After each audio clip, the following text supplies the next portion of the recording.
So since it's the beginning of a new year, I thought I'd try something new and do some reviews of books for you and recommendations on video. So we're going to try this out. So today I have really two books to show you, but I'm going to start with this one, The Mandala of Sherlock Holmes. This was first published in America in 2001 under the title Sherlock Holmes: The Missing Years, and it's by Gaiman Norbu. He's from Tibet. He's a Tibetan political activist, and this book won the Hutch Crossword Book Award for Fiction in 2001. So what this book is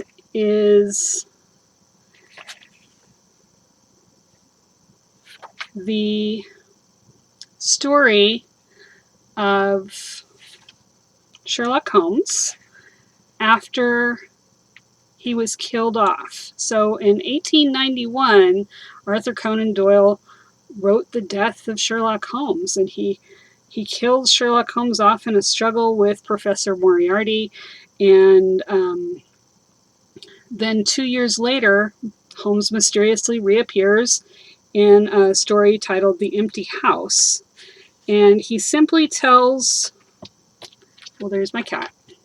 She's helping out today.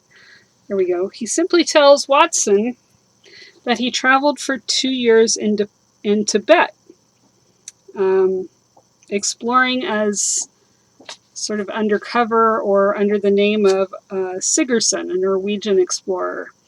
But really, that was Holmes. And so what Norbu does is takes over from there and tells the story of Holmes in Tibet.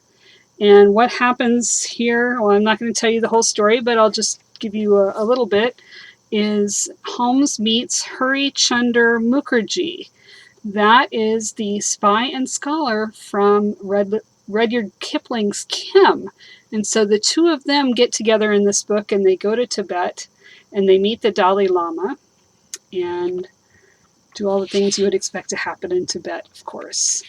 So that was exciting. So right up my alley, very pulpy, very Holmesian, very Kipling. I mean, if you like any of that, you will adore this. And I wanted to pair that with Neil Gaiman's A Study in Emerald, and I've got the graphic novel version here for you. This story won the Hugo Award for the best short story in 2004. And of course, the title is a reference to Arthur Conan Doyle's Holmes book, The Study in Scarlet. So I'm not going to reveal how much crossover there is there, but what this story does is it combines the Cthulhu mythos with the Sherlock Holmes mythos. I guess you could call it a mythos. It's been reprinted in various places. Originally, I think it was in Shadows over Baker Street, which was an anthology where a lot of writers were writing a combination of Holmes and Cthulhu. And Gaiman also published it in his Fragile Things anthology. You can hear the fireworks going off probably because it's the new year. So exciting.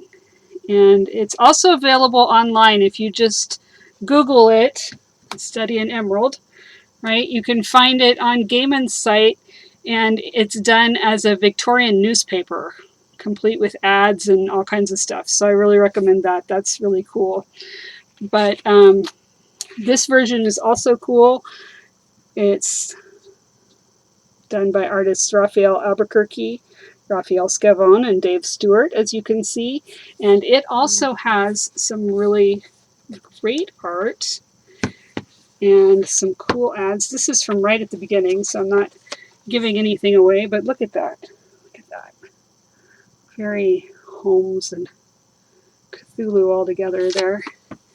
And it includes these cool